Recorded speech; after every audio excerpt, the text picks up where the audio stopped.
But this is us, right? This is this new series, and I want to start this way. I just want to say, let's talk about us, shall we?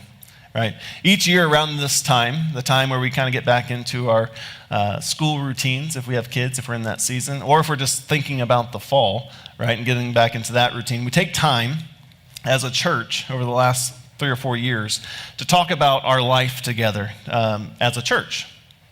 And this year, what we're going to be talking about is what matters most in this place. Why we exist, for what purpose has God called us together as a family of faith. Now, when I say let's talk about us, I don't know how that makes you feel. Maybe it takes you back to your younger years, or when you were a teenager and Dad called an awkward family meeting and you had to go and talk about, whatever was going on. Maybe it takes you back to when your significant other or a spouse looked at you and said, we need to talk, right? And so this conversation about us and how we're doing and what we're doing, it makes you a little bit nervous. So let me just alleviate any fears. This is not that, okay? This brand new series that we're calling This Is Us, we're simply taking the time to remind ourselves of what's important here. What binds us together as a family of faith, and the opportunity that we have in front of us as God, He really does continue to bless our ministries and our church in such incredible ways. The opportunity that's in front of us to live our lives together as followers of Jesus. We have a really clear mission here at Good Shepherd. If you've been around for any length of time, you probably heard us talk about it a bunch. But the mission is simply this. I'll invite you to look at the screens. Why we exist is we want to connect families to the life-changing love of Jesus by making disciples who make disciples who make disciples. It's as simple as that. It comes straight from Scripture. Matthew 28 is the chapter. You can find that in verses 19 and 20, but it says, go and make disciples of all nations by baptizing them and teaching them.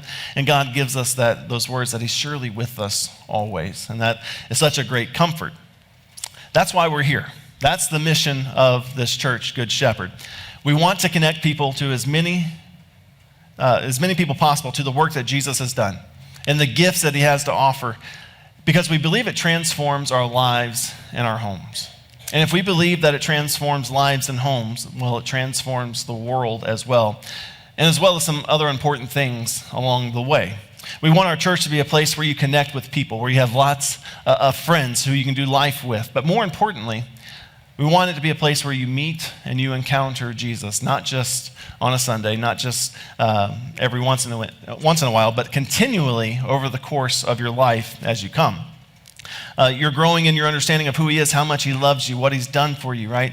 And what that means for you on a daily basis. And then also we want to be a church that makes a difference, where we take whatever privilege we have as individuals, as families, and we leverage that for the sake of others, somebody other than ourselves as a church, to bless them, right? That's what we're here for. This is us. That's why God has called us together. But the question I want to wrestle with this morning is, what does that look like on a daily basis? Okay, what does it look like to live that out on a daily basis? You see, there's things that we do together as a church, but what does it look like for you personally, away from the church?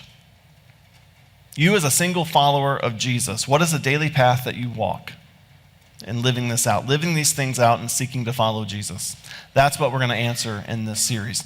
And I want to give you 3 words that we're going to really kind of dive deep into over the next 3 weeks that I believe summarize who we are as a church and how we live out our mission, which we're talking about today, our vision, and then our core value statements. And those 3 words are this. They are connect, engage, and share. This is the path that we walk as individuals, followers of Jesus, day after day, as we repeat it over and over. We connect with God's people, we engage with God's gifts, and we share God's love with the people He's placing in our life. In big ways, small ways, each and every day, we're saying that's the way that we want to walk. We want to follow in this. And so what we're talking about this morning is what it means to connect deeply and meaningfully with God's people. How to make disciples who make disciples, in other words. You can summarize the Christian faith, I think, in a lot of different ways, but I think the safe way to say it is that the Christian faith, in the end, is all about relationships. It's all about relationships. It really is. The relationship with God the Father through the work of Jesus Christ, His Son, and it's about your relationship with Him that's been made right, made possible through the work of Jesus. Jesus, who lived perfectly in your place, who died sacrificially in your place, who rose triumphantly out of your grave, who's given you your victory. And then He's handed all those implications over to you. And as a result of him giving all that to you and to me, we now enjoy a right and a good and a beautiful relationship with the Father. So whatever junk you think might exist between you and God that gets in the way of you being in his family or being blessed by him or loved by him, all of that has been swept off the table by Jesus, and you have a right relationship with him. It's all about relationships. But that right relationship that you enjoy, that guilt-free existence that you're supposed to be enjoying, that God wants you to have, it's not meant to stop with you, right? But it's meant, and we talk about this a lot of times, it's meant to flow through you to other people, right? We have been justified this way. We have been made right. There's nothing that we can do to work our way to God. Jesus has accomplished all that for us. What we get to do is live out that life of saying thank you to God.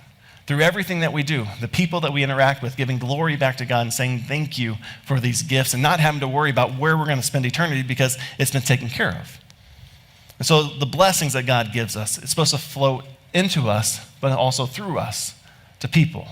And so in that sense, it's all about relationships as well, isn't it? It's about the love that God has for me in Jesus and then the love that I'm passing on to you in his name. It's all about relationships, and one of the reasons it's so important to be reminded of this is because we live, I think, in a moment, we live in a time where we have kind of a deep and profound disconnect, if you will, between our faith and in our relationships, our faith and our friends, our faith and our families. We live in very separate lives sometimes. So you could say, there's a pic I want to put up on the screens right here. There's this whole circle, which is me and my relationship with Jesus, me and my faith, my beliefs. And I tend to view maybe my faith as a personal thing. Maybe that's what you're thinking. It's a heart thing. It's a mind thing. It's a soul thing. It's a me thing. And then there's all these other things over here. Relationships and work and church even. Family. It all happens over there.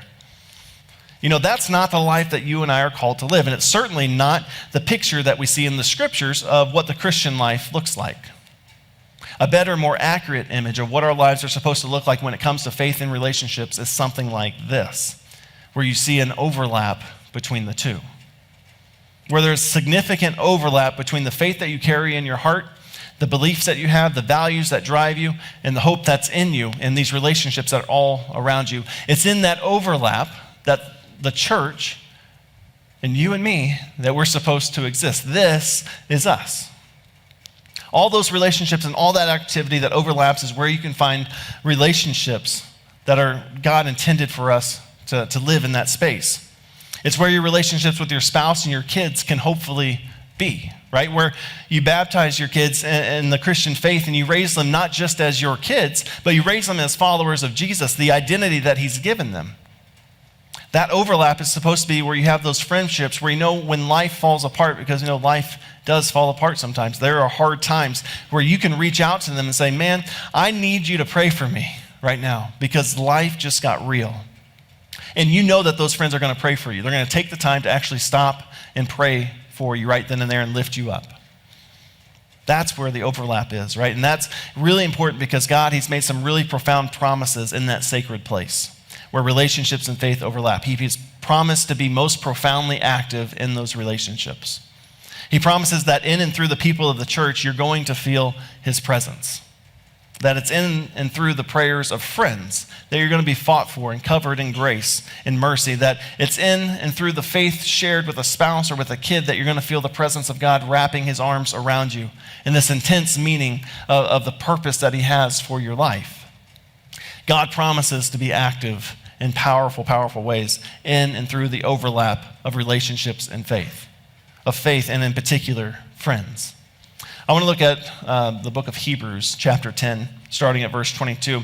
And what it does is it offers us a very good look at the Christian faith. And the writer of Hebrews, he talks about the Christian faith, and notice that he uses the first person plural pronouns only in this, okay? Listen to what he says. I'll put it on the screen. Let us draw near with a true heart and full assurance of faith, with our hearts sprinkled clean from an evil conscience and our bodies washed with pure water. Let us hold fast the confession of our hope without wavering, for he who promised is faithful.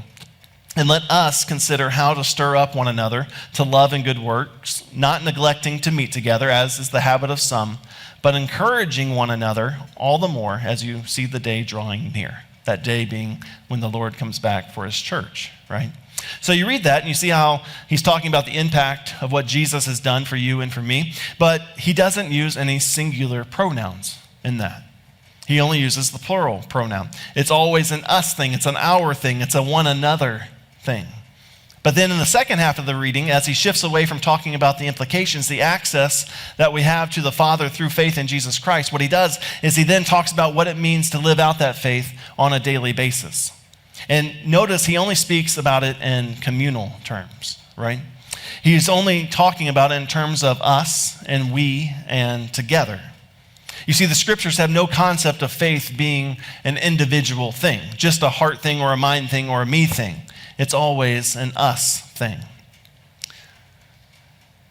You know, I have someone in my family who loves to keep all their items on the dinner plate separate. Okay, it's not my kids either.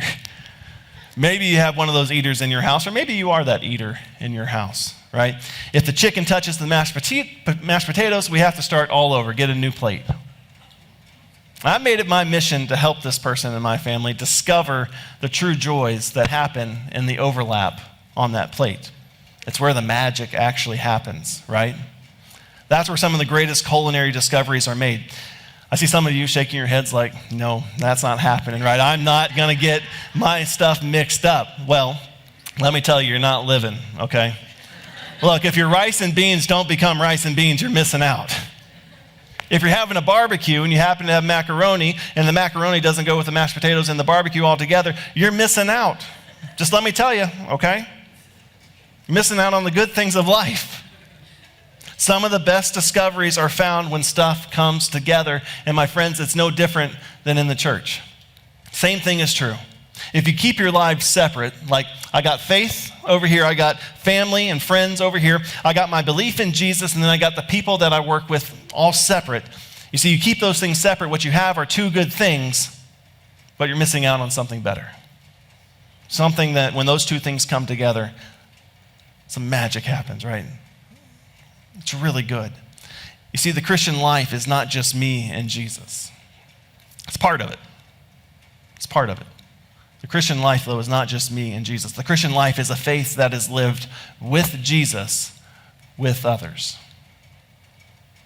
That's how it's meant to be. Again, the scriptures give no concept of a life apart from faith in God with other people. It's the Christian life with Jesus, with others. There's beautiful things that happen when you live out that reality, okay?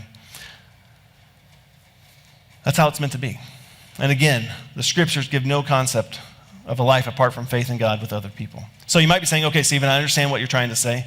I need more friends who share my faith because, as you illustrated, God promises to be profoundly active in those relationships where I not only have friendship with you, but we also share this deep bond, this shared faith in Jesus. I get it.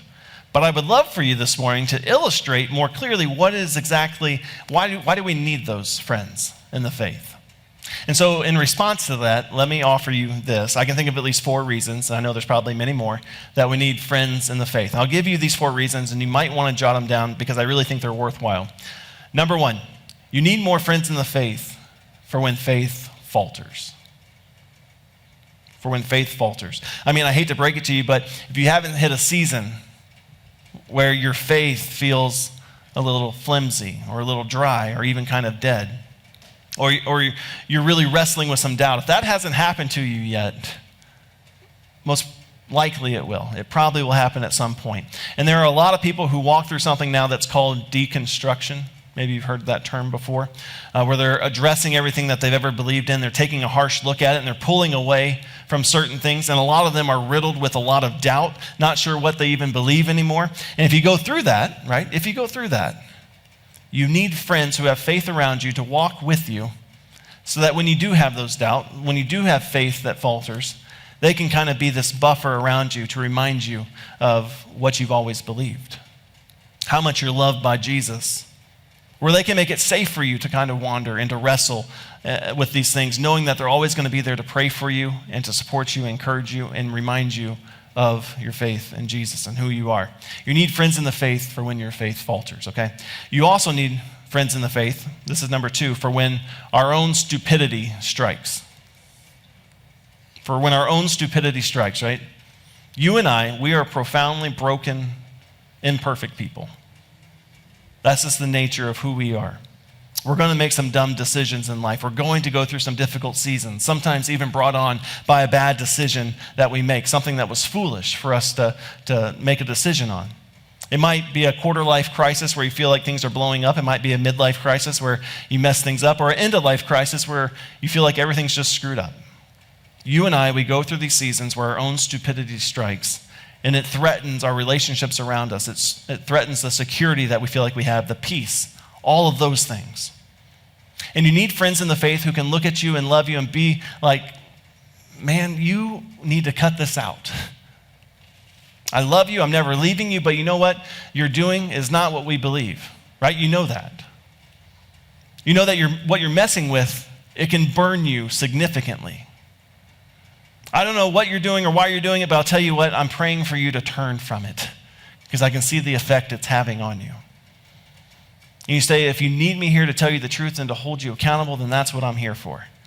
When our stupidity strikes, you need friends in the faith who call out to you in love and who will love you enough to and respect you enough to tell you that you're stepping outside the bounds of the faith, right? And they can pull you back into the grace and the forgiveness that God has for us. Number 3, you need more friends in the faith for when tragedy occurs. And I wish I could say that everybody in this room was immune from anything bad ever happening.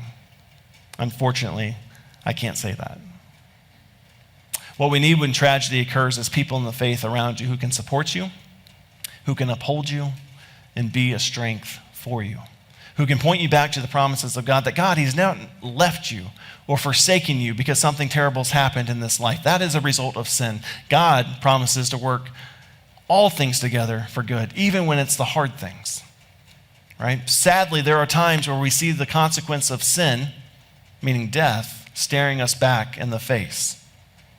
You know, we gather together to mourn the loss of a dear loved one, a friend, someone who is maybe a part of this family of faith even. I've had the privilege to watch all those people who are upheld not just by friends and family, but really upheld by a lot of you as well in those moments, who share their hope in Jesus.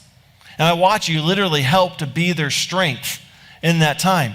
And you whisper a word of hope into their hearts as they grieve, and you remind them of the truth that binds them together with their loved one who has now passed away. And that's the best kind of help in times where there's hurt. You need more friends in the faith when tragedy occurs. I got one more for you. You need more friends in the faith for when God calls. And He does call. I talked about at the beginning of this message the mission that we believe God's put on this church, right? But look, if you're here as a follower of Jesus and you've been baptized into His kingdom, what it means for you is that you're not just a part of this mission, right? But God has plans for you in particular in this mission, in His church. You no longer get to believe that you are in your workplace, in your home, on your street, in this church, on accident. That's gone. You are where you are on purpose because God has a plan for you, and He's placing people in your life that He set aside and appointed for you to go and to love and to care for and to show compassion to. The same compassion that He's shown to you. Share your faith with them. Invite them here to church for what we call the best day of the week. You are there for a reason. At some point in your life, probably actually many points in your life, if you're listening, you're going to feel God nudge you. You're going to hear Him speak to you. He's going to tap you on the shoulder and be like, I put you here for such a time as this, a part of this church right now, to use the gifts that I've uniquely given you to make a difference right now for my kingdom. And what's important is to have friends in the faith who can be with you, listening for God, listening for that prayer request that you've been listening for an answer to, who can say, yeah, I'm listening to, I'm praying with you. I think God might be answering it in this way. That's what we need friends in the faith for. We need friends in the faith so we don't miss that opportunity, so that we are accountable to that opportunity, and so that you have reinforcements in that opportunity as well. You need more friends in the faith as part of God's church, as part of your life for all these reasons and more. Now, I think it's fair to say that sometimes we hesitate in that, don't we? I think I know why we hesitate. You may be hearing all this and saying, Stephen, look, I get it. I need more people in my life who share my faith. I need more overlap that we were talking about in my faith, in my family, or my friends. I need to connect more deeply with God's church. I get it, but I've got no time. I understand the reasons why sometimes we feel that way and why we don't. Most of us were worn out, and some of us are even wounded by past hurts. Some of us are spread too thin. Maybe you got too many commitments already, and you're like, look, I'm not taking any more applications for people in my life right now, right? I've closed that door. I'm not taking any more applications because, again, I've got no time. And some of you are saying, I don't need any more relationships inside the faith because I've been burned by people who are in the faith. I got hurt by church. I was wounded by religious people, and I said, I don't need any more of those people in my life. I hear both those reasons. I do, but if I can say, as your pastor, as a brother in Christ, as a friend, if I can just kind of press in on those two issues real quick. If you're saying that you already are too busy to engage more deeply with the people of God and experience the blessings that come with that, then I would offer to you that perhaps, maybe your priorities are out of sync. We live in a time where people, and we're guilty of this in my own household, okay? But we live in a time where we will sign our kids up for everything that's under the sun. Every sport, every activity, every hobby that they're interested in, even if we know that they're not going to be interested in it a week later, or let alone maybe a year later, right? And we'll say, you know what, I just don't have the space. I just don't have the time to be part of that class going on at church or that ministry going on at church where I can meet more friends in the church. I don't have time to come to church more than once a month where I could meet more people and I could worship Jesus and get to know the people who I sit next to.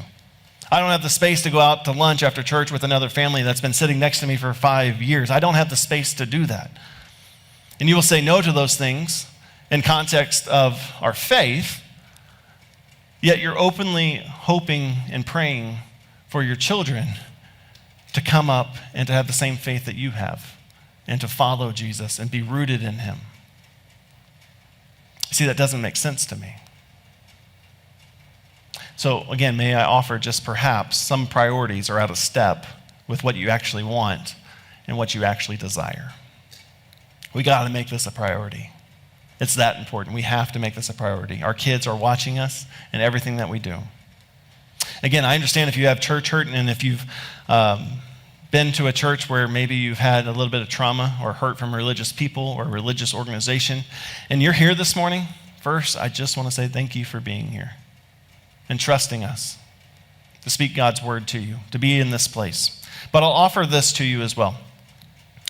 Those wounds that you have from the church, from religious people, if they're so strong that it's keeping you from even being open to a relationship within the church, then perhaps those wounds are having a little bit more control over you and influence over you than they should. If it's not even a possibility for you to have more relationships here, for you to connect with God's people, then perhaps that wound that you're trying to heal from has undue influence and control over you that you can't fathom being in this place in a meaningful and substantive and relational way. You see, I get that you don't like religious people or church people. I understand the hurt that's come from that. You're not alone in thinking that, by the way. A guy named Gandhi, Mahatma Gandhi, famously said, I like your Christ, but I don't like your Christians. Your Christians are so unlike your Christ. And you know what? There's not a lot that I agree with Gandhi on, but I can see his point here sometimes. Maybe you can as well. Too often, Christians, we conduct ourselves in a manner where we don't look a whole lot like Jesus, do we? But here's the thing. That's not an excuse to not like Jesus' church. Again, the church is filled with a whole bunch of imperfect people, right? I'm imperfect. You are imperfect. We are all sinful. We are all broken. There's going to be times where there's disagreements. There's going to be times where there's hurt. I believe it's in that moment how you deal with those feelings. That's where the church gets to thrive. In forgiveness, in grace, and walking together. But again, it's no excuse not to like Jesus' church. Because while you might not like the church, guess what? Jesus loves his church. A whole lot, actually. And it's really hard to say, I love Jesus, but I don't want anything to do with his bride, because Jesus is probably going to look at you and say, well, you know what? We go together. It'd be like someone looking at you and saying, well, I like you, but I don't like your spouse. That doesn't go over too well, does it? Yeah. And yet we have people all over the place who are like, I'll take Jesus, but I don't want the church. Sorry. He loves his bride. He promises to work in and through his church, through the sacraments and through his word being preached. And so if you're going to say you love him, you have to try to have a relationship with the thing that he loves most, his church, and the people who are in it. That's just how it works. There are still good things to be found, good gifts to be found here. So I encourage you to be open to connecting with God's church and having more overlap of faith and friends. And so maybe you're saying, well, how do I do this? Right? How do I make more friends at church? I want to give you a couple things, okay? And these work for you as a way to connect more deeply in any relationship setting, not just the church. So let me give you 3 things, 3 steps for a greater connection. I love the first one. The number one is you have to embrace the awkward, okay? Guys, we have to embrace the awkward even more. I think sometimes we're guilty of this, but there's no getting around the fact that it's awkward to initiate a new relationship. There's really not. You got to say things like, hey, what's your name? Or what's your name again? That's awkward. That's really awkward. You got to say, hey, can you text me your number so I can have it so maybe we can hang out? I mean, no pressure, right? Awkward. You got to be like, hey, we should get our families together and go over to Styles Switch or to Rosati's after church, get our families together, have a meal. It's all awkward, right? We have to embrace the awkward. Some of you might be thinking, yeah, well, I've been trying to make a friend with the person next to me, and they're going to know that I haven't known their name for the last 7 years. I just call them, hey, bud. I say, hey, man, and I don't know what your actual name is. So that's why today I'm announcing that it is Name Amnesty Month at Good Shepherd, okay? You are free to admit that you don't know someone's name, and they can't hold it against you. Only for the month of August. Just kidding. You are free to admit that you don't know somebody's name. Name amnesty, okay? No more, hey, bud, hey, chief, hey, big guy. None of that. Let's find out each other's names. Let's do life together, okay? Embrace the awkward and just go for it. That's the only way that you're going to connect more deeply. The second thing we need to do is acknowledge absence. You also need to celebrate presence, okay? But we got to acknowledge absence. If you come to church and there's usually somebody sitting next to you or serving somewhere and you don't see them, but you know their name and you have their number, text them, call them. Let them know that they were missed. I missed seeing you at church today. I really did. I hope you're doing well. Love to get together for a coffee. Love to see you next week at church. We have to acknowledge absence. And look, as a staff, we try our best to do this. And we fail a lot of times, okay? There's so many people that come here. And as a pastor, I fail at this. I try my best. I'm going to continue to try my best. What I'm asking of you is that you help me in this. We are all in this mission together. We are all in this ministry together. And we need to help each other. We all need to be reaching out and showing this love that God calls us to have for one another. So just remember to acknowledge absence. When people stop coming to church and they're just kind of done with this place, and I give them a call and I ask them, why didn't you come back? What I usually hear is, why would I come back? You didn't notice I was gone in the first place, right? It's been weeks since I've heard anything, months. Nobody seemed to miss us. And you know what? That's on us. It's on me. But it's my promise that I'm going to try to do better. And what I'm asking is that you help me in that. We have to celebrate presence as well, though. If someone hasn't been here and you see them back after not seeing them for a couple weeks, celebrate it. The third thing that we have to do is increase commitment. I don't know how that strikes you. Just go with me, okay? Increase commitment. Just dial it up one little notch more. Because increased commitment to a place that fosters greater intimacy and opportunities for connecting with people who are a part of that place. So I encourage you, go to a class, get involved in a ministry, get a part of a small group. If you want to be in a small group, if you're not a part of a small group, if you're willing to lead a small group, which I promise you is not as scary as it sounds, contact me, contact the church office. I promise you we will get you in one, okay? But dial up that commitment just a little bit more. If you're new or newish, come to the connection class next week. Come to the new member class. Have lunch with us. It's on us. That meal is on us. Learn about the church and make some friends while you're there with people who are new alongside of you. Increase your commitment just a little bit and see what happens. You need more friends in the faith. All right, let me end with this question, okay? Do you have any roofers? Yeah, got your attention. That's good. That's what it was meant for. Maybe that was an awkward way to introduce that question or what I'm about to say next, but there are stories that are told multiple times throughout the Gospels. The Gospels are the life of Jesus Christ, right? And the story goes like this. You can find it in Mark chapter 2. Jesus is really popular at this point in his ministry. He's sitting inside someone's home, and it is packed wall to wall with people. It's filled to the brim. Jesus is really popular. He's teaching, and people are just in awe. As they're hearing him speak, as he's healing people, they're mesmerized. You cannot get another person in this house. It's packed so much. And so Jesus is sitting in the middle of this packed house. He's teaching, and all of a sudden there's a noise. And the roof and dust and dirt start falling down into the house. And Jesus' head, he looks up, and everyone else in the house looks up as well. And all of a sudden this hole breaks through the roof, and people are stunned as they look up and they see four people, right, four friends peering down into this room where Jesus is in the house. And they grab this other guy that's with them, this other fifth guy, a fifth friend who is paralyzed and he's sick, and he's kind of strapped to this big board, and they lower him down through the roof into the presence of Jesus, into the lap of Jesus. And everyone can't believe what's happening before them, why there's people on the roof, why there's this hole, and why they're lowering this friend through it. And so what Jesus does, he does this incredible things. He looks up at the friends who are on the roof, and then with the other friend in his lap, he looks up and he says, your faith, friends, has forgiven him. And Jesus goes on to say that your faith has made a way for him to be healed. He talks about the faith of the friends on behalf of the other friend having power in the life of that paralyzed and sick individual. And then that man is healed, and he gets up and he works his way out of the crowded house and he walks home. It's an incredible story, right? Maybe you saw it on The Chosen. It's one of my favorite episodes of that series. But here's what I mean when I say, do you have any roofers? I'm not talking about shingles, guys, right?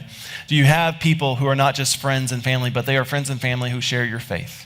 Who, if need be, they can lay hold of you and they can carry you to Jesus. They can pray for you. They can help usher you into the presence of Jesus. They can drag you, bust through a ceiling if they have to get you to Jesus through the telling of a tough truth to you, or by reminding you of the promise that cannot be taken from you, that Jesus, he loves you and he died for you and you have a life waiting for you with him, or praying for you in your darkest hour and holding you up through the midst of a tragedy that has occurred. Do you have those people? Do you have those people who you know will take you to Jesus in your life right now? Do you? Let me answer that question for you. Yes, you do. They're sitting all around you right now. They're sitting all around you right now. And I want to get you connected to them. Again, let us know if you're looking to get connected here at the church, and we will make sure that it happens. I want to invite you back next week as we go even deeper into how God is uniquely blessing us to be his church in this time, in this area, as we connect, as we engage, and as we share the love of people, or the love of Jesus with the people he's placing in our lives. And we invite them back here for the best day of the week, because that's not just a saying. I truly do believe that. Best day of the week, because we get to be together where God calls us to be together, and we get to share this love and this forgiveness. In his name, amen.